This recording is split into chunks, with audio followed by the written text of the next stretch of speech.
요한이 본 첫 번째 그리스도의 환상, 이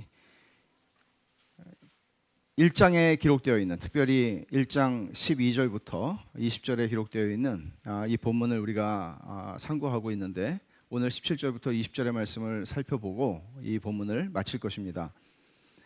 우리가 이미 살펴보았던 것처럼 요한이 영광을 받으신 주님을 배웠을 때 그는 그의 발 앞에 엎드러져서 죽은 자와 같이 되었다고 말합니다. 이 편지를 받았던 1세기 말의 성도들이 이 17절 말씀을 읽을 때, 내가 볼 때에 그의 발 앞에 엎드러져 죽은 자 같이 되매, 이 말을 읽을 때 어떤 느낌을 가졌을까요? 이럴 때는 조금 상상을 해보는 것이 도움이 될 수 있습니다. 1세기 말의 성도들은 굉장한 기독교에 대한 박해가 점점 심해지고 광범위해지는 그런 상황 가운데 살고 있었기 때문에 굉장히 마음도 흔들리고 믿음도 흔들리고 의문이 많이 들고 이런 상황들이 많았을 것입니다. 근데 요한이 영광을 받으신 주님의 모습 앞에서 죽은 자 같이 되었다, 이 말씀을 읽었을 때 그들은 위로를 얻었을 것 같습니다. 어떤 의미에서 위로를 얻었을까요? 여러분들도 성경을 읽을 때 이런 말씀을 보면 위로가 되나요? 아니, 요한이 예수님을 배웠고 영광을 받으신 예수님을 배웠고 그 발 앞에 엎드러져 죽은 자 같이 됐다는 것이 도대체 어떻게 위로가 될 수가 있겠습니까? 1세기의 성도들도 당연히 예수님께서 승천하시기 전에 하셨던 말씀을 기억하고 있었을 것입니다. 보통 우리가 대위임령 혹은 지상명령, The Great Commission이라고 말하는 그 본문을 그들도 기억하고 있었을 것은 분명합니다. 마태복음 28장 마지막에 있는 말씀이죠. 예수께서 나와 말씀 찾아보죠. 마태복음 28장 18절입니다.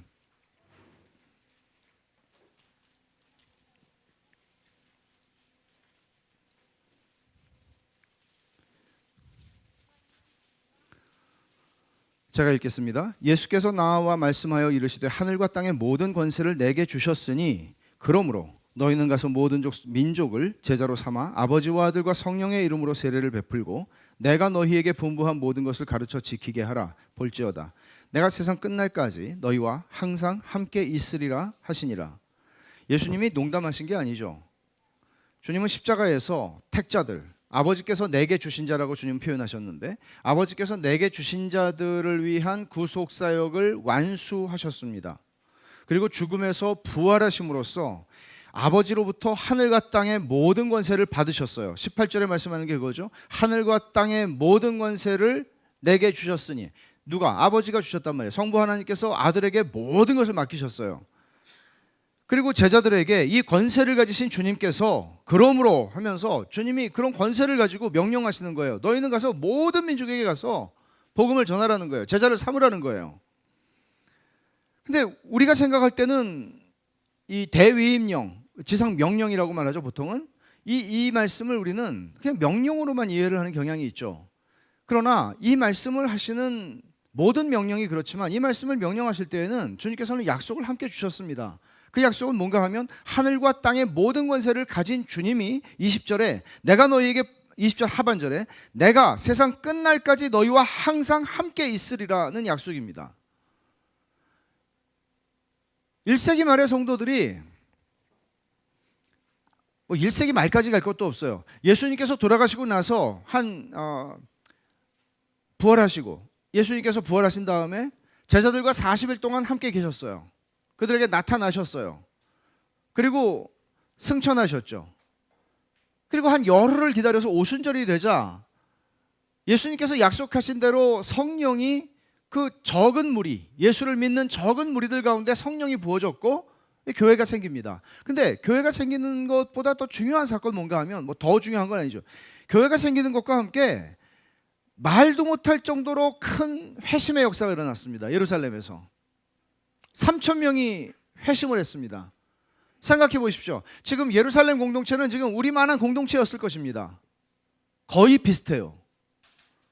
그런데 갑자기 3,000명이 늘어난 거예요. 감당할 수가 없죠. 우리 집안 살림 다 꺼내지 않을 수가 없는 거예요. 같이 살아야 되는데, 특히 이 사람들은 예루살렘에 집이 있는 사람들이 아닌 경우가 많았기 때문에 디아스포라 유대인들이었다고요. 말도 못하는 일이 벌어졌어요. 근데 그런 큰 회심의 역사가 일어난 것과 함께 또 하나 보기 시작한 건 뭔지 아세요? 그거는 박해가 시작된 거예요. 주님이 말씀한 대로 주님의 말씀에 순종해서 살아가려고 하면 박해가 수반된다는 것을 그들은 알았습니다. 주님의 말씀에 순종해 살려면 언제나 대가를 지불해야 하는 것이죠. 세상은 주님을 미워했던 것처럼 주님께 속한 사람들을 미워하는 것을 그들은 경험했습니다. 마태복음 28장 18절부터 20절에 있는 말씀은 너무나 많은 경우에 이건 그냥 선교의 명령이다 생각하고 선교사들에게 해당된다. 천만의 말씀입니다. 주님은 선교사들을 불러서 얘기한 게 아니라 제자들에게 얘기하셨고, 그것은 곧 오늘 교회입니다. 저와 여러분 가운데 이 대위임령, 제상 명령에서 제외될 수 있는 사람은 아무도 없습니다.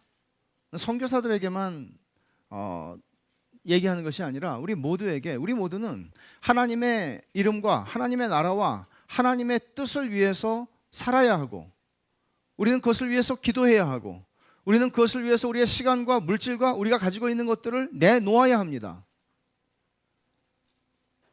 주님의 명령입니다. 그리고 우리는 하나님의 영광을 위해서 살도록 부름을 받았습니다. 우리의 예수를 믿고 하나님의 은혜로 죽을 수밖에 없고 영벌에 처할 수밖에 없는 인생들을 하나님께서 당신의 사랑하는 아들의 나라로 옮겨주셨을 때, 우리에게 영원한 기업을 보장해 주셨을 때, 주님께서는 언제나 제자들에게 자기를 부인하고 십자가를 지라고 그랬고, 하나님의 나라와 그 의를 위해서 살라고 말씀하십니다.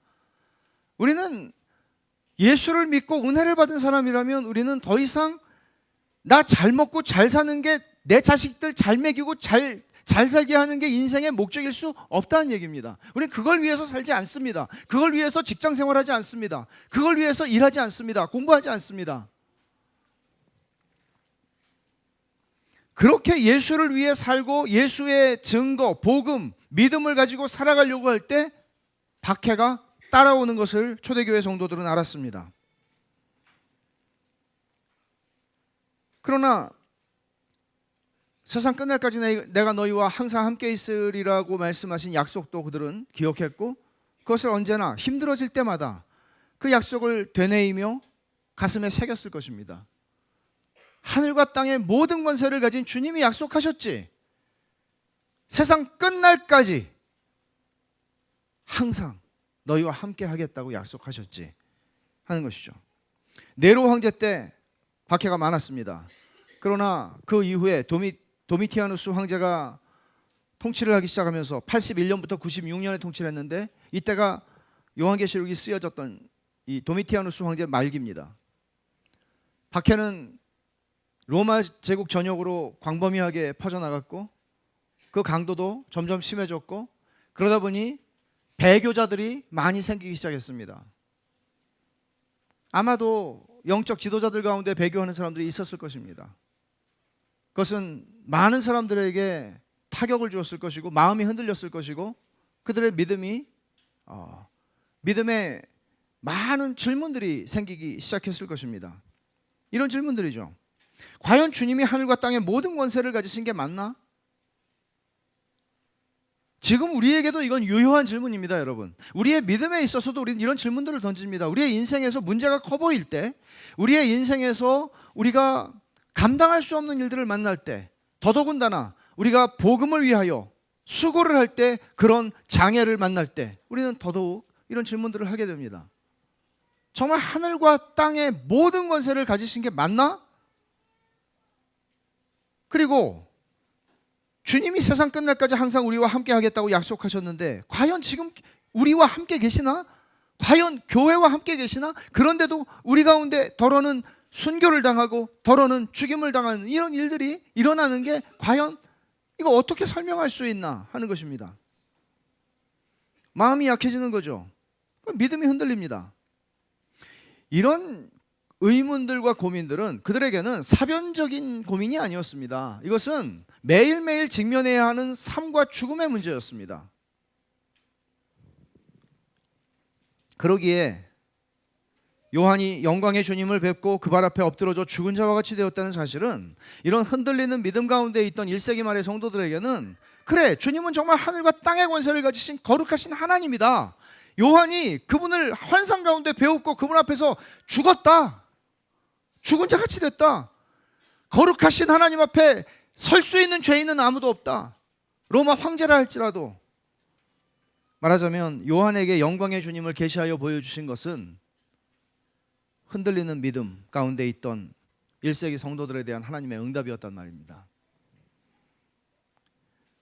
신앙생활이라는 것은 신앙생활을 한마디로 말하면 주를 보는 것이잖아요. 나를 보는 게 아니고 주님을 보는 것이죠. 상황을 보는 게 아니고 주님을 보는 거죠. 신앙은 주님에게 우리의 시선을 고정하는 거죠. 그게 믿음이죠. 이 싸움이에요. 도저히 세상을 보면 하나님이 살아계신 것 같지 않아요. 내 삶을 보면 너무나 구차하고 너무나 형편없고 도대체 하나님의 도우심이라는 게 과연 존재하나 싶을 때가 있어요. 근데 내 삶의 비참한 상황을 보는 게 아니라 주님을 보는 거예요. 신앙은 주님을 보고 비로소 그 빛 아래서 상황과 문제와 자신을 보는 거예요. 내 문제들 속에서 문제들을 통해서 투사된 하나님을 만들어내는 게 아니라 하나님을 보고 그 앞에서 나를 보는 거예요. 내 문제를 보는 거예요. 내 상황을 보는 거예요. 이게 신앙이죠. 그래서 요한계시록은 그리스도의 환상으로 시작을 해요. 그 하루하루 살아가기가 힘들고 고통스러운 1세기 말의 성도들에게 그리스도를 보라는 거예요. 영광의 주님을 뵀을 때 요한에게 임한 건 기쁨이 아니라 두려움이었어요. 거룩하신 하나님 앞에 선 인간이 가지는 지극히 정상적인 반응이에요. 이거는 갈릴리 바다에서 고기를 잡던 베드로가 밤새도록 고기를 잡으려고 했는데 못 잡았어요. 그때 주님을 만납니다. 그리고 주님께서 너 깊은 데로 가서 그물을 던져라. 이거는 목수로 평생을 살아왔던 분이에요. 베드로는 갈릴리 바다에서 잔뼈가 굵은 어부예요. 근데 이분이 깊은 데로 가서 던지래요. 고기가 깊은 데 있는지 얕은 데 있는지 왼쪽에 있는지 오른쪽에 있는지는 베드로가 알죠. 베드로는 말씀에 순종해서 가서 그물을 내렸고 그물이 찢어질 정도로 잡았어요. 그리고 다시 해변으로 와서 예수님 앞에서 베드로가 보여줬던 태도가 뭔지 아시죠? 그는 누가복음 5장 8절에 이렇게 말합니다. 예수의 무릎 아래 엎드려 주여 나를 떠나소서 나는 죄인이로소이다. 너무나 이 앞에 있는 상황하고는 도저히 설명되지 않는 이상한 상황 아닙니까? 감사합니다. 너무 많이 잡았어요. 신통망통하신 능력이 있으시군요. 뭐 이렇게 말할 수 있는 거 아닙니까? 베드로는 자신의 영적 감수성으로 예수 그리스도 안에서 신성의 거룩함을 본 겁니다. 그 사건으로 이분 따라다니면 돈 벌겠네? 이게 아니고 이분 안에서 그 사건을 통해 이분 안에서 그는 자기의 영적 감수성과 주께서 그것을 나타내 보이심으로 말미암아 그는 하나님이시구나. 나는 죄인입니다. 나를 떠나소서. 그 앞에 무릎을 꿇었습니다. 이거는 본문에서 요한이 본 것과 어떤 면에서 같고 어떤 면에서 다릅니다. 베드로는 예수님의 육신 안에 감추어져 있는 신성의 거룩함을 발견한 것입니다. 그러나 요한은 더 이상 감추어질 필요가 없는 영광을 입으신 예수 그리스도의 확연하게 드러나는 숨겨지지 않는 하나님의 영광을 접한 것입니다. 그래서 그는 그 앞에 죽은 자가 된 것입니다. 다른 체험이었습니다. 이것은 피조물이고 죄인인 인간이 완전하신 하나님의 거룩함을 감당할 수 없는 겁니다. 그래서 우리는 요한이 보았던 방식으로 예수님을 뵙지는 못합니다. 찰스 스펄전은 굉장히 흥미로운 말을 합니다. 이 본문을 가지고 설교를 하면서 스펄전은 이렇게 말합니다. 교우 여러분, 그 영광을 보여주시라고 구하지 마십시오.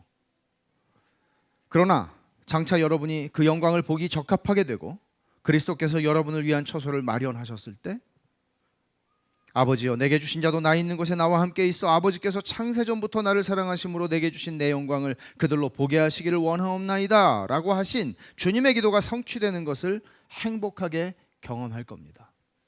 지금은 아닙니다. 지금은 그런 방식으로 주님의 영광을 볼 수 없습니다. 그럼 우리는 죽습니다. 그러나 그걸 감당할 수 있는 때가 올 겁니다. 왜냐하면 예수님도 요한복음 17장에서 이렇게 기도하셨잖아요. 내 영광을 저들로 보게 하옵소서. 그날이 올 겁니다. 그날이 올 때 우리가 그 영광을 보게 될 것입니다. 그럼에도 불구하고 하나님께서는 말씀을 통해서 제한된 방식이기는 하지만 지금도 여전히 당신의 백성에게 당신의 영광을 계시하시고 감당할 수 있는 방식으로 죽지 않도록, 그러나 우리 인생을 압도하는 방식으로 당신의 영광을 나타내십니다. 제가 두 사람의 예를 들겠습니다. 한 사람은 그 유명한 조나단 에드워즈입니다. 또 한 사람은 그와 동시대에 북미 인디언들의 선교사를 했던 데이빗 브레이너드입니다. 29세의 나이로 하나님의 부름을 받아 천국으로 간 사람이죠. 먼저 조나단 에드워즈의 체험입니다. 그의 일기에서 발췌했습니다. 1737년 어느 날 나는 건강을 위해 말을 타고 숲속으로 갔습니다. 휴식 장소에 도착해서 평소처럼 말에서 내려 걸으면서 하나님에 대해서 묵상하고 기도했습니다. 그때 나는 하나님의 영광을 보았습니다. 즉 그분의 하나님과 사람 사이의 중보자 되심과 그분의 놀랍고 위대하며 충만하고 순수하며 달콤한 은혜와 사랑, 또한 그분의 온유하고 부드러운 겸손하심을 보았습니다. 이 은혜는 아주 조용하고 달콤하게 임했습니다. 뿐만 아니라 하늘보다 크게 임했습니다. 그리스도의 인격은 말로 표현할 수 없을 정도로 탁월해 보였습니다. 그리스도의 탁월함은 모든 생각과 개념을 삼킬 만큼 충분히 컸습니다. 이 체험은 내가 판단하기에 약 1시간가량 계속되었습니다. 그 시간 내내 나는 눈물을 홍수처럼 쏟으면서 큰 소리로 울었습니다. 나는 영혼의 열정이 소진해버리는 걸 느꼈습니다.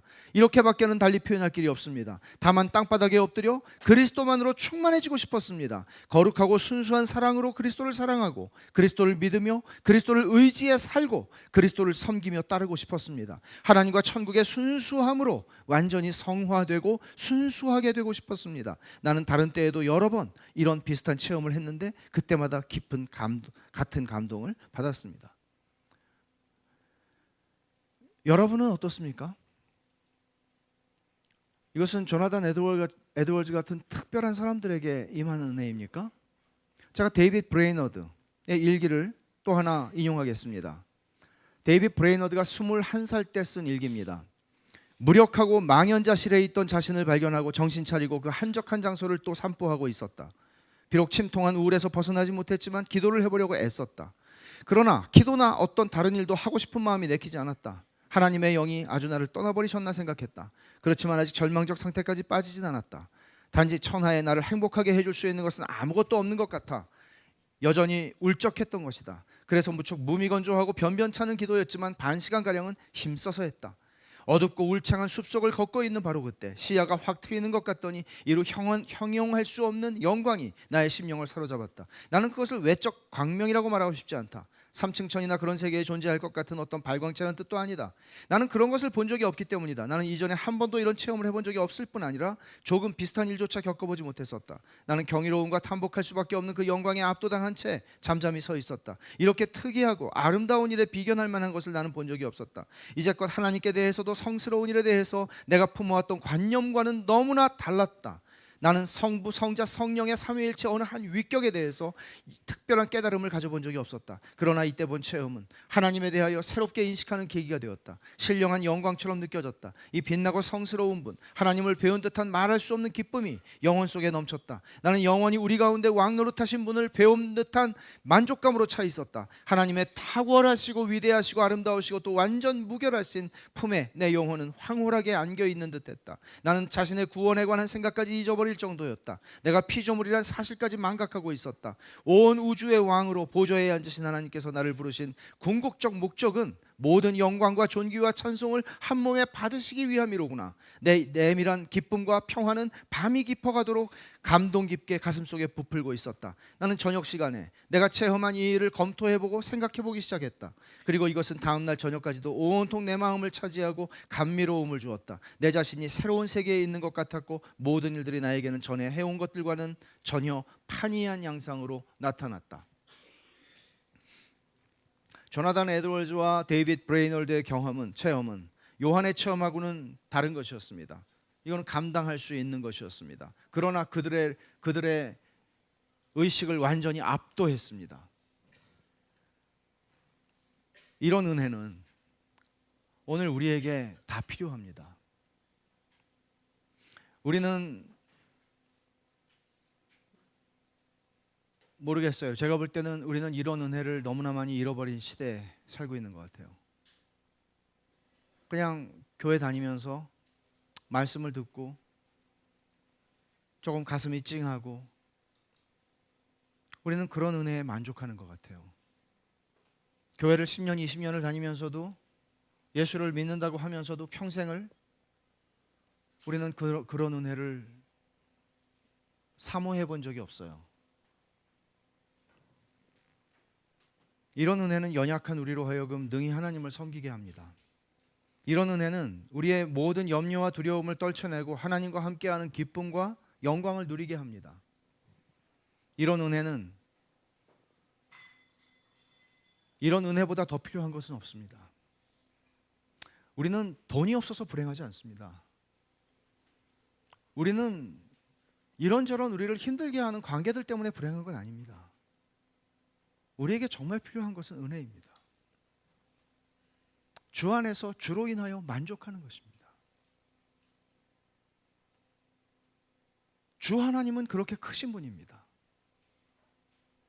우리의 인생의 모든 불행의 조건을 다 갖추었다 할지라도 그것을 넘어서시는 하나님이십니다. 그래서 그분은 모든 것 가운데 모든 것이 되신다고 말합니다. 죽은 자와 같이 엎드러진 요한에게 주님은 오른손을 얹고 말씀하십니다. 17절에 그가 오른손을 내게 얹고 이르시되 라고 말씀합니다. 이 오른손을 얹는다는 것은 전문적인 수거예요. 관용어예요. 뭔가 하면 인정해주고 위로를 표현하는 방식이에요. 손을 이렇게 얹는 것은. 주님이 요한을 인정해 주시는 거예요. 요한을 위로하시는 거예요. 왜? 요한이 복음을 전하다가 이 늙은 사도가 90세가 넘은 사도가 채석장 반모섬에 와서 채석장에서 인부로 일을 하면서 그 노구를 이끌고 지금 살아가는 것 아니에요? 미천한 존재인 인간을 향해서 당신을 낮추시고 능력의 팔을 뻗어서 십자가에 못 박힌 피 묻은 손으로 요한을 만져주시는 것입니다. 이런 전능자의 오른손으로 요한의 그 인간됨의 연약함을 주께서 만져주시는 겁니다. 여러분, 우리의 인생에서 정말 필요한 것 아닙니까? 누군가 내가 존경하는 어른이, 내가 정말 좋아하는 어떤 분이 내 처지와 형편을 아시고 그분이 와서 나를 허그해 주거나 그분이 그 손을 내게 얹어줄 때 우리는 얼마나 큰 위로를 얻겠습니까? 그런데 전능자의 요한을 만진 것은 요한이 존경하던 누군가의 손이 아니라 전능자의 손이었습니다. 그가 그토록 사랑했고 일평생을 그분을 위해 살았던 그 영광의 주께서 오셔서 오른손을 그에게 얹으시고 그에게 말씀하십니다. 두려워하지 말라. 이 말씀은 얼마나 힘이 있고 권위 있고 자비하신 은혜로운 말씀입니까? 상한 갈대를 꺾지 않고 꺼져가는 심지를 끄지 않으시는 주님의 자비한 말씀이 아닙니까? 그분은 우리가 보고 죽을 수밖에 없는 분입니다. 그런데 그 거룩하고 어미로우신 주께서 말씀하십니다. 감당할 수 없는 자비하심과 위로와 은혜로 말씀하십니다. 두려워하지 마라, 요한아. 두려워하지 마라. 주님의 신성의 거룩함 앞에서 거의 죽게 된 자의 영혼을 소송케 하는 것은 주님의 자비로운 이 말씀입니다. 두려워하지 마라. 우리는 여기서 거룩하신 주님의 자비하심을 봅니다. 이어서 주님은 당신 자신이 어떤 분인지 독특한 방식으로 선언하시는데 17절 하반절에 제일 먼저 나는 처음이요 마지막이니 라고 말씀합니다. 앞서서 8절에서 우리가 본 게 있어요. 8절 한번 가보십시오. 주 하나님이 이르시되 나는 알파와 오메가라 그랬죠. 이거는 요한계시록 전체를 통해서 성부 하나님께서 직접 하시는 말씀 두 군데 중에 한 군데라고 그랬죠. 성부 하나님께서 나는 알파와 오메가라 이렇게 말씀하셨어요.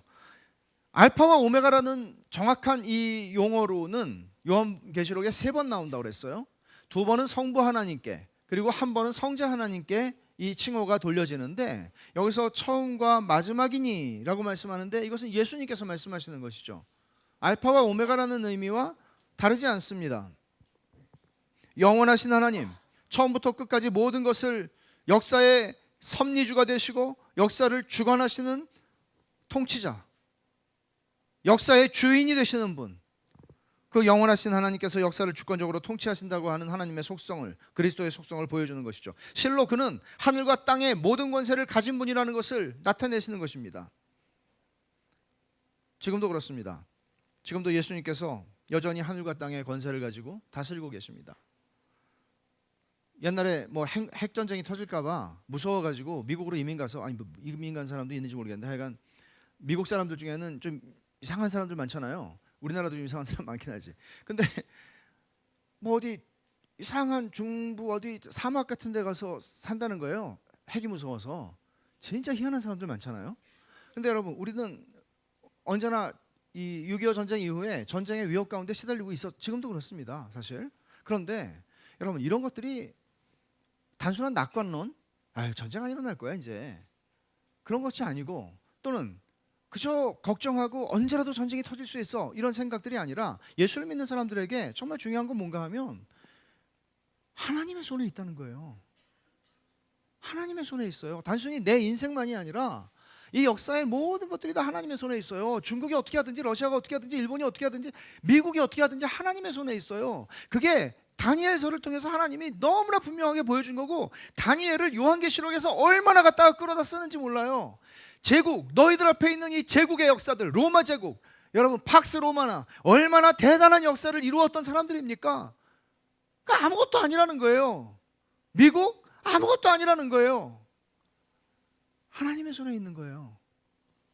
그래서 우리는 나라가 임하옵시며라고 기도할 수 있는 거예요. 이 세상에 우리는 두 발을 디디고 살아가는 사람이고 대한민국의 시민으로 살아가는 사람들이지만, 그리고 이 세상의 정치, 경제, 역사, 문화와 떼어낼 수 없는 삶을 살아가고 있는 게 사실이지만, 그리고 이 세상 속에 우리는 성실해야 하지만, 그러나 우리 시민권이 하늘에 있다는 것을 놓쳐서는 안 돼요. 여기에 목매는 게 아니에요. 그리고 모든 결정은 하나님의 손에 있어요. 주님께서 이어서 하시는 말씀이 뭐예요? 18절에 곧 살아있는 자라 내가 전에 죽었었노라 볼지어다 이제 세세토록 살아있어. 여기까지. 4절에서 성부 하나님께서 이렇게 말씀하신 적이 있어요. 4절에 보면 4절이 아니고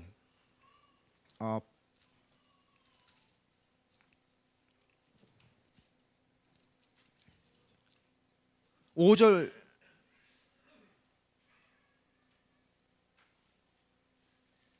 4절 맞아요. 요한은 아시아에 있는 7교회에 편지하노니 이제도 계시고 전에도 계셨고 장차 오실이 그랬어요. 이 하나님, 성부 하나님이에요. 이제도 계시고 현재예요. 전에도 계셨고 과거예요. 장차 오실이 미래예요. 그러면 여러분, 제가 그때 말씀드렸죠? 현재, 과거, 아니 과거, 현재, 미래로 말하는 게 통상적으로 자연스러운 방법 아니에요? 근데 여기서는 현재, 과거, 미래로 가요. 현재, 과거, 미래로 간다고요. 왜 그렇죠? 고난 가운데 살아가고 있는 성도들에게 현재보다 더 중요한 게 없었단 말이에요. 과거가 어땠느냐 아니고 지금이 중요해요. 근데 지금 예수님에 대한 말씀도 예수님께서 뭐라고 말씀하세요? 나는 살아있는 자라 현재, 내가 전에 죽었었노라 과거, 볼지어다 이제 세세토록 살아있어 미래. 같은 패턴으로 지금 얘기를 하고 있는 거죠. 마찬가지예요. 그런 의도예요. 주님이 우리를 위해서 십자가에서 죽으셨습니다. 다 알아요. 근데 지금 문제 한가운데 속에서 내가 감당할 수도 없는 문제가 내 인생에 이렇게 찾아올 줄은 상상도 안 했는데, 적어도 15살 때까지는 그런 거잖아요. 인생이라는 게 상상도 안 했던 일들이 내 인생에 닥쳐오는 거잖아요. 드라마 같은 거잖아요. 그런데 예수님 날 위해서 죽으신 거 알고 내가 천국 갈 것도 알겠어. 근데 지금은 주님 뭐 하시냐고요. 우린 이런 질문들을 던지게 돼요. 주님께서 그렇게 말씀하시는 거죠. 제일 먼저 나 살아있는 자다. 나 살아있는 자다. 여기서 강조되는 거는 살았다는 개념이에요. 십자가에 죽으신 주님 부활하셨고요. 지금도 살아서 다스리고 계시고 영원히 다스리실 것입니다. 내가 전에 죽었었노라. 내가 너희의 대속사역을 완수했다. 그런 얘기를 하시는 것이죠. 도장 찍으시는 거죠. 그리고는 정말 중요한 메시지가 볼지어다부터예요. 볼지어다. 이 볼지어다라는 말은 보통 이런 거죠. 주목! 선생님들이 그렇게 옛날에 저 초등학교 때 항상 선생님들이 그렇게 하셨어요. 주목! 그러면은 처음에는 애들이 모르니까 이렇게 주목 그게 아니고 주목 그런 거 다 경험 있잖아요. 이런 볼지어다. 지금 사람들의 주목을 모으는 지금 주의를 집중하는 거예요. 그리고는 말씀하세요. 이제 세세토록 살아있어 사망과 음부의 열쇠를 가졌다. 말씀하시죠. 사망과 음부의 열쇠를 가졌다. 지금 다스리실 분, 영원히 다스리실 분은 아니라 사망과 음부의 열쇠를 가지고 사망과 음부의 주권과 통치권을 가지고 계시다는 얘기예요. 무슨 말일까요? 여기 음부라고 하는 말은 우리가 그냥 보통 이해하기는 사실 쉽지 않아요. 우리한테 있는 개념은 아니기, 한국 사람에게 있는 개념이 아니기 때문이에요. 음부라는 말이 여러분 이거 잠깐 정리하면 좋은데 헬란 말로는 이걸 하데스라고 그래요. 그래서 어떤 사람들이 그냥 하데스라는 말 그냥 쓰거든요. 근데 이 말은 사실은 히브리 말을 번역한 거예요. 히브리 말이 우리말로 요즘에는 옛날에는 무덤이라고 하고 음부라고도 번역했는데 우리 지금 개역개정역에 보면은 스올이라고 번역을 그대로 한 경우가 많아요. 스올이라고 하는 히브리 말을 헬란 말로 만든 게 하데스고요. 그걸 지금 여기서는 음부라고 번역을 한 거예요. 근데 음부라고 하는 게 이제 히브리 사람들이 가지는 생각은 뭔가 하면 히브리 사람들은 3층으로 되어 있다고 생각했어요. 세상이. 그러니까 하늘이 있고 땅이 있고 그다음에 뭐가 있을까요? 지하세계가 있죠. 지하세계가. 그럼 지하세계는 누가 살까요? 죽은 자들의 거처예요. 그러니까 그게 이제 음부라는 개념이거든요. 그러면 죽은 자들의 거처라는 개념인데 그러니까 땅속이에요. 그렇기 때문에 이거를 보통 무덤이라는 의미도 가져요. 무덤이라고 번역하기도 해요. 그렇지만 그게 우리가 생각하는 무덤이라는 개념하고 동일한 개념은 아니죠. 그러니까 이제 이런 개념으로 써요. 그래서 지옥을 의미하기도 하는 거예요. 이거는 지옥을 의미하기도 해요. 그러나 따지고 보면 죽은 자들의 영혼이 다 지옥으로 가는 것만이 아니라 천국으로도 가니까 그렇게도 또 확장해서 이해할 수도 있는 개념이에요. 근데 사망과 음부의 열쇠를 가졌다. 주님이 여기서 이렇게 말씀하시는데 이 말이에요. 쉽게 말하면 주님께서는 살아계시고 지금 너희들을 통치하고 모든 살아있는 세상, 살아있는 산자들의 세상을 통치하고 계시다. 그러나 그것만이 아니다. 죽음조차도 그리고 죽은 후에 모든 존재들도 다 주님의 통치권 아래에 있다. 주님의 주권 아래에 있다. 그 말씀하는 거예요. 삶과 죽음을 다스리고 죽은 자들과 죽음의 영역까지 하나님 주님의 통치 아래에 있다는 것입니다. 이 말씀을 왜 하실까요? 믿음과 예수 그리스도를 증거하는 일 때문에 죽음을 직면하고 살아가는 성도들에게 말씀하는 거예요. 두려워하지 마. 두려워하지 마. 너희가 복음을 증거하다 죽어도 괜찮아. 두려워하지 마. 손해나는 거 아니야. 큰일이 아니야. 너희의 죽음도 너희의 죽음 이후도 내 안에 있어. 어마어마한 말씀이죠. 어마어마한 말씀이죠. 산자들의 땅과 살아있는 자들만이 아니라 음부와 죽음의 영역도 주의 손에 있어요. 주님이 그 열쇠를 갖고 계세요. 주님이 허락하지 않으면 죽을 수도 없어요. 문을 열어주셔야 되니까요. 우리의 생사는 로마 황제나 로마 총독에게 있지 않아요. 그 얘기를 하는 거죠. 여러분의 인생도 마찬가지입니다. 그러니까 예수를 믿는 사람들이 아무리 내가 누구 밑에서 일하고 아무리 내 위에 사람들이 많고 그래도 예수 믿는 사람들이 살아가는 삶 속에서 풍겨내는 자태는 하나님의 자녀다움이어야 해요. 건방지란 말이 아닙니다. 겸손하지만 우리는 하나님의 자녀다운 자태를 드러낼 수 있는 것입니다. 사람을 무서워하지 않습니다. 사람 앞에서 벌벌벌 기지 않습니다. 사람이 무섭고 저 사람이 내 인생의 승진과 내 인생의 퇴사와 입사와 모든 걸 결정한다고 해서 그들에게 우리가 불법적으로 뭔가를 하지 않습니다. 그럴 수 있는 힘은 네가 아니라 하나님에게 내 인생이 주어져 있기 때문이다 라는 것입니다. 히브리서 기자가 이렇게 썼어요. 히브리서 2장 14절에 보면 자녀들은 혈과 육에 속하였음에 그도 또한 같은 모양으로 혈과 육을 함께 지니심은 죽음을 통하여 죽음의 세력을 잡은 자 마귀를 멸하시며 죽기를 무서워함으로 한평생 매여 종노릇하는 모든 자들을 놓아주려 하심이니, 예수님이 죽음을 무서워하는 이 고통, 이 두려움으로부터 우리를 해방시키셨다는 거예요. 세상에 다 죽음 무서워해요. 여러분 죽음 무섭죠? 아닌 것처럼 그렇게 하셔도 다 무서워요. 이게 그런 순간이 오면은요 무서워요. 저도 그런 순간을 안 겪어보셨으면 올 거예요. 그런 일이 있어요. 네? 인도네시아에서 배 타고 가다가 풍파에 완전히 배 침몰하고, 바울도 아닌데 제가 하여간 선교하러 갔다가 근데 무서워요.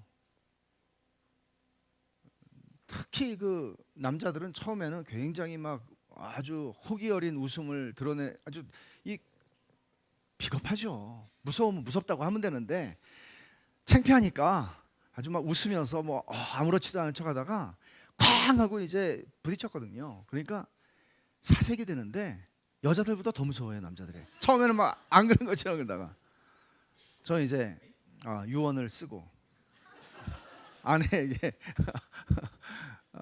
그러고 기도하고 이제 갑니다 이렇게 했는데, 이렇게 일찍 갈 줄은 제가 미처 몰랐습니다. 근데 다 두려워요, 죽음이. 근데 주 안에 있는 사람, 예수 믿는 사람에게 죽음은 더 이상 두려움이 아니에요. 주님은 그걸 말하고 싶은 거예요. 죽음이 그렇게 큰 게 아니에요. 주님이 죽으심으로써, 십자가에 죽으심으로써 죽음을 죽이셨어요. 부활하셨어요. 우리의 부활의 첫 열매가 되셨어요. 우리가 부활할 거라는 얘기예요. 그래서 신자에게는, 이건 제가 어저께 설교를 쓰다가 그냥 만들어낸 말인데 있는 말인지 없는 말인지 모르겠어요. 우리 Happy birthday to you 이렇게 하잖아요. Happy birthday, birth, 태어난 날, birthday. 그래서 제가 예수 믿는 사람 Happy death day다. Happy death day. 우리 죽는 날도 해피한 거예요. 실제로 제가 인용을 하고 싶었는데 찾지 못했어요. 로마서, 아마도 로디 존스의 로마서에서 한 20, 30년 전에 읽은 것 같은데, 어떤 분이, 어떤 청교도 목사가 돌아가시면서 그랬어요. 유언을 하기를 해피, 해피, 해피. 그럼 우리는 이렇게 생각해요. 그 집에 강아지가 해피인가? 그게 아니고 너무 행복한 거예요. 너무 행복한 거예요. 신자에게 임종의 순간은 생애 최고의 순간이에요. 생애 최고의 순간이에요. 주께서 사망의 문을 열어, 열쇠를 가지고 계신 분이 주님이니까 사망의 문을 열어서 우리로 들어가게 하실 때 우리는 그 사망의 문턱을 넘어 들어가는 순간 구주의 품에 안길 것이니까요. 구주의 품에 안길 거니까요. 두 사람의 고백을 소개하고 싶어요. 죽음과 관련해서. 아까 소개했던 데이빗 브레이너드, 또 한 사람은 조니 에릭슨 타다예요. 데이빗 브레이너드의 일기입니다. 내가 간절히 바라는 것은 죽어서 그리스도와 함께하면서 그분의 영광을 배우는 것이다. 오, 나의 약하고 지친 영혼이 내 아버지 집에 도착할 날을 갈망하나이다. 24살에 쓴 일기입니다. 2년 후 26살에 그는 또 이런 일기를 씁니다. 썩어 부패한 답답한 이 육신을 벗어나서 하나님만 영원토록 섬기며 살고 싶다. 이런 생각을 하노라니 죽음이 더 그리워졌다. 아, 짐스런 이 삶이여, 죽음이여, 죽음이여, 나의 좋은 벗이여, 이 사망의 늪에 빠진 나를 구하라. 나로 거룩하고 활기 넘치는 나라에 거하게 하라. 26살. 3년이 더 지나서 29살의 나이로 임종하기 전 한 20일 전에 그는 이런 일기를 남깁니다. 나는 영화를 누리고자 하늘나라에 가는 게 아니야. 모든 영광과 찬미를 하나님께 올리기 위해서 가는 거야. 내가 이 세상에서 사는 중에 이곳에서도 하나님께 영광 돌리기를 얼마나 갈망해 왔던가. 만일 하나님께서 영광만 받으신다면 나는 영생을 향해 살아가는 것이고 육신적인 고통쯤은 걱정할 필요가 없는 것이다. 나는 무덤이 참으로 안락하게 느껴졌다. 나의 공고한 뼈를 그곳에 묻고 싶은 생각이 간절했다. 그렇지만 하나님은 영광을 받으셔야 해. 두 번째로 17살 때 사고로 목이 부러져서 어깨 아래 전신마비로 지금까지 52년 동안, 지금 연세가 70이시더라고요. 만으로 69. 불구의 몸으로 저술과 강연을 하고 있는 조니 에릭슨 타다의 짧은 고백입니다. 대부분의 사람들은 새로운 육체를 얻는 것이 내 관심이라고 생각하는 것 같아요. 하지만 나는 죄의 흔적이 하나도 없는 의로움으로 옷 입게 될 날이 기다려져서 안달이 날 지경입니다. 나에게는 그것이 천국이 주는 가장 귀한 것이기 때문입니다. 공감이 되십니까? 여러분들에게도 죽음이라는 것은 그런 것입니까? 환영할 만한 것입니까? 아니면 여전히 여러분들에게 죽음은 두렵기만 한 것입니까? 주님이 말씀하십니다. 두려워하지 마. 사망과 음부의 열쇠를 내가 갖고 있어. 두려워하지 마. 우리 모두가 할 수 있는 고백들이죠. 주님은 이어서 요한에게 내가 본 것과 19절에 지금 있는 일과 장차 될 일을 기록하라고 명령하십니다. 이 19절이 요한계시록의 굉장히 중요한 열쇠 같은 구절이에요. 이 구절을 어떻게 해석하느냐에 따라서 요한계시록을 해석하는 게 달라져요. 여기 세 가지를 얘기했죠. 주님께서 쓰라고 그러는 게 뭐예요? 첫째, 내가 본 것, 지금 있는 일, 장차 될 일이에요. 많은 사람들이 이렇게 해석해요. 내가 본 것, 그건 지금 그리스도 환상이에요. 1장이에요. 요한계시록 1장. 그리고 지금 있는 일, 그것은 2장과 3장 7교회에 보내는, 지금 존재하고 있는 7교회에 보내는 편지 얘기예요. 2, 3장. 그 다음에 마지막으로 뭐죠? 장차 될 일, 그것은 4장 이하부터 마지막 장까지의 얘기예요. 그러나 이 해석은 옳지 않아요. 왜 그런가 하면 요한계시록은 종말 시간표가 아니기 때문에 그래요. 과거, 현재, 미래로 종말의 시간표를 요한계시록을 가지고 짜는 사람들은 계속해서 실수했고 계속해서 틀렸고 앞으로도 틀릴 거예요. 오히려 여기 제일 먼저 말씀하는 내가 본 것이라고 말씀할 때 이것은 요한계시록 전체 내용을 다 포함하는 내용입니다. 그리고 뿐만 아니라 지금 있는 일, 교회 시대 전체에 언제나 현재적으로 적용할 수 있는 빌립보서나 에베소서처럼 우리는 지금도 그 말씀을 적용하고 그 말씀을 따라 살아갑니다. 그런 말씀입니다. 또 마지막으로 장차 될 일이라고 한 것은 그리스도의 부활과 재림 사이에 일어나게 될 모든 교회 역사의 일들을 다 망라하는 것입니다. 이런 관점에서 읽을 때 우리는 21세기 한국교회의 일원으로서 이 말씀을 받게 되는 것이고, 저는 이런 해석의 관점에서 요한계시록을 계속해서 강의할 것입니다. 주님께서 끝으로 이 환상을 정리하고 해석해 주시면서 20절에 내가 본 것은 내 오른손에 7별의 비밀과, 비밀이라는 말 쓰시죠. 또 7 금촛대라. 7별은 7교회의 사자요 7 촛대는 7교회니라고 말씀하십니다. 여기 비밀이라고 말씀을 하는데, 여러분 요한이 엄청난 환상을 봤지만 이게 무슨 뜻이지? 뜻을 모르면 어떻게 유익하겠습니까? 그래서 주님이 그걸 풀어주시는 것이 지금 비밀이라는 말을 통해서 풀어주시는 것입니다. 근데 여기 비밀이라는 말은 헬란 말로는 미스테리온이란 말이에요. 미스테리온. 그러면 여기서 영어 단어가 뭐가 나왔겠어요? 미스테리라는 단어가 나왔죠. 미스테리온이니까 미스테리가 나왔어요. 근데 미스테리라는 거는 신비한, 어떤 정말 이해하기 어려운, 이해 불가능한 그런 신비, 그런 것들을 말하는 것이지만, 여기서 이 비밀이라고 말할 때 이것은 그야말로 시크릿. 요거 비밀이야. 절대 안 가르쳐줘. 근데 알고 보면 그거 아무것도 아니네, 이렇게 될 수 있는, 아무것도 아닌 것이 아니라 안 가르쳐주면은 절대로 할 수 없고, 가르쳐주면은 너무나 쉬운, 이해가 되는 그런 것이죠.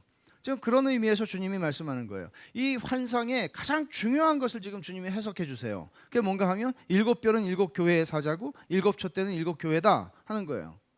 예수님께서 7별을 붙잡고 계시다. 오른손에 7 금촛대 사이를 왔다 갔다 하신다, 거니신다. 금촛대가 뭐지? 7별은 뭐지? 이거를 알아야 이 환상을 해석할 수 있는 것입니다. 그래서 주님이 비밀이라고 말씀하시는 것이죠. 근데 여기에 보면 문법적으로는 정확한 번역이에요. 내가 본 것은 내 오른손에 7별의 비밀과 또 7 금촛대라 그랬어요. 문법적으로는 그러한데 사실은 이 비밀이라고 하는 말은 의미상으로 보면 7별의 비밀과 7금초대의 비밀이에요. 문법적으로는 옳은데 사실은 2개를 다 설명한 거잖아요. 뒤에 7별은 7교회 사자, 7촛대는 7교회라고 말씀하시니까요. 그러면 단순히 이 등식 관계를 설명한 것이 전부인가? 아니죠. 여기서 비밀이라고 주님 말씀하시는데 이게 교회의 비밀이에요. 다 교회와 관련된 거죠. 7별도 7금초대도. 근데 교회와 관련된 비밀을 말씀하시는데 교회의 속성을 보라는 거예요. 교회의 본성을 보라는 거예요. 너희 교회는 지금 로마 제국 앞에서 풍전등화 같고 언제라도 무너져 버릴 것 같고 다 배교해 버릴 것 같고 다 없어져 버릴 것 같고 그렇지. 근데 안 그래. 왜냐하면 너네들의 지도자들이 다 지도자들 중에서도 배교하는 사람들이 있었을 거란 말이에요. 불안하지? 불안해하지 마. 두려워하지 마. 내가 너희의 교회의 종들을 내가 붙잡고 있어. 오른손으로 말씀하시는 거예요. 그리고 내가 너희 가운데 임재하고 있어. 교회와 교회 사이를 내가 거닐며 너희들을 불꽃 같은 눈으로 보며 너희들을 다 보고 있고 너희와 지금 내가 약속한 대로 승천할 때 약속한 대로 하늘과 땅의 모든 권세를 가진 주께서 세상 끝날까지 너희와 항상 함께 있겠다고 약속한 대로 나는 지금 너희들 가운데 있어 라고 말씀하시는 거예요. 우리가 인간 지도자를 보면 교회가 불안하죠. 또는 거꾸로 인간 지도자를 보면서 불안하지 않고 좀 뭐가 될 것 같다? 둘 다 틀렸어요. 둘 다 답이 아니에요. 우리가 정말 하나님의 교회의 초라함이나 좀 멋은 없잖아요. 그러니까 멋이 있으려면 그 멋을 내려고 사람들 앞에서 뭔가 있어 보이게 하려는 이 유혹 때문에 예배당을 크게 짓고 기가 막힌 시설들을 갖다 놓고 뭔가 있어 보이죠. 근데 거기 하나님이 계시라는 법은 없잖아요. 오늘날의 이런 많은 타락의 배교의 이런 징조들을 보면 말이죠. 우리가 정말 봐야 되는 것은 그 보잘것없는 지도자들을 붙들고 계시는 전능하신 오른팔로 붙들고 계시는 주님을 봐야 돼요. 여기에서 우리는 교회에 대한 안심과 교회에 대한 편안함을 얻는 거예요. 그렇지 않으면 저도 그렇죠. 제가 어떻게 교회를 책임질 수 있겠습니까? 책임지는 건 사람이 아닙니다. 주님입니다. 주님이 붙들고 계시는 겁니다. 이 교회의 비밀입니다. 이것을 한마디로 이렇게 말할 수 있죠. 이 환상 전체를 두려워하지 마. 너희들은 두려워해야 할 이유가 없어. 죽음조차도. 처음과 마지막 세세토록 살아있어 사망과 음부의 열쇠를 가진 주님이 말씀하세요. 환난도 공고도 박해도 기근도 적신도 위험도 칼 그 외 죽음도 우리를 삼킬 수 없고 주님으로부터 우리를 끊어낼 수 있는 거 없어.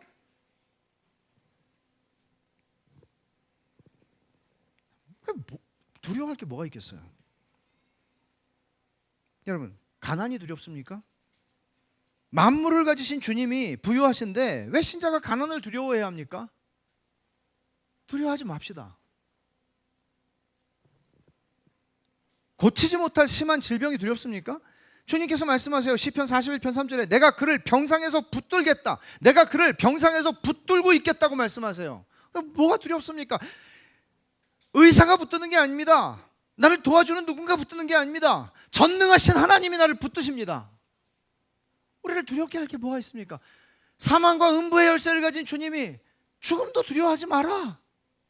너희가 두려워할 대상은 사실은 없다. 너희는 하나님만을 두려워하고 경외해라. 그 말씀하는 겁니다. 때로 교회를 향해서 염려하고 두려워할 때도 있습니다. 오늘날 우리는 교회의 전반적인 타락을 직면하고 살아갑니다. 한국 교회가 특히 그렇습니다. 성공과 물신을 우상 숭배하듯이 섬기고 하나님의 거룩한 이름보다는 자기들의 성공과 권력과 금력의 세습을 더 중요하게 여기고 교회법을 조금 더 개의치 않는 두려워하지 않는 그런 교회들을 우리는 봅니다. 하나님을 두려워하지 않습니다. 자기가 잃어버리게 될 성공과 성취와 부와 이게 더 두렵습니다. 참되고 신실한 종들을 이런 가운데에서도 염려와 절망의 그림자가 교회를 드리우고 있는 것처럼 보이는 이런 상황 속에서도 주님은 참되고 신실한 종들을 당신의 오른손으로 붙잡고 계십니다. 그걸 보십시오. 그러니까 교회 뉴스들 나오고 막 그러면 막 화도 나고 막 분노하고 막 욕도 해주고 싶고 그렇게 해서 이루는 건 없습니다. 주께서 지금도 신실한 당신의 종들을 붙들고 계시고 당신의 역사를 이루십니다. 중세의 역사를 한번 보십시오. 중세의 칠흑같이 어두운 그 깊은 어둠 속에서 복음이 빛을 발하고 그 어둠을 뚫어내기 시작, 그 어둠을 이겨내기 시작합니다. 어떻게 그런 일이 일어납니까? 하나님께서 16세기에 하나님의 종들을 마틴 루터와 칼빈과 우리가 다 일일이 열거할 수도 없는 많은 주의 종들을, 그 진리의 종들, 설교자들, 목회자들, 신학자들을 당신의 오른손으로 붙잡아 주셨기 때문에 가능한 것입니다. 지금도 마찬가지입니다. 주님은 교회 가운데 계시고 임재하십니다. 한국 교회 가운데 그러하십니다. 이것이 하나님이 행하시는 일입니다. 그러니까 아무것도 두려워할 게 없습니다. 염려할 게 없습니다. 우리를 붙들고 계시고 우리의 죽음까지도 다스리고 결정하시는 그리스도만을 바라보십시오. 그분께 우리의 시선을 고정하십시오. 엉뚱한 짓을 하는 이상한 사람들, 엉뚱한 그런 하나님의 이름을 욕보이는 그런 사람들에게 집중하고 하루 종일 그 생각하지 마십시오. 그리스도를 바라보십시오. 그리고 지금도 당신의 오른손에 7뼈를 붙잡고 계시고 7 금초대 사이를 거니시는 그분을 바라보십시오. 두려워할 수 없습니다. 모든 염려를 내려놓게 되고 찬송받기에 합당하신 주님께 우리는 영광과 찬송을 돌리게 되는 것입니다. 기도하십시다. 하나님 아버지, 감사합니다. 주님은 저희를 위해서 십자가에서 피 흘려 죽으신 것만 아니라 지금 살아계셔서 하늘과 땅의 모든 권세를 가지고 계실 뿐 아니라 교회를 붙들고 계시고 교회 가운데 임재하시고 하나님의 백성들을 홀로 살게 내버려 두지 않으시고 임마누엘로 동행하시고 함께 계시고 다스리시고 모든 것을 결정하시고 심지어 사망과 음부의 권세를 열쇠를 가지고 계신 것도 저희가 이 시간 말씀을 통해서 듣습니다. 믿나이다. 그러기에 저희가 이제는 더 이상 두려워할 것이 아무것도 없음을 고백합니다. 하나님 아버지, 이런 믿음을 가지고 저희가 믿음의 자태를 드러내며 이 암울해 보이는 세상을 살되 하나님의 나라의 영광을 바라보며 힘있게 그리고 하늘의 신령한 기쁨을 누리며 살게 하여 주옵소서. 예수님의 이름으로 기도하옵나이다. 아멘.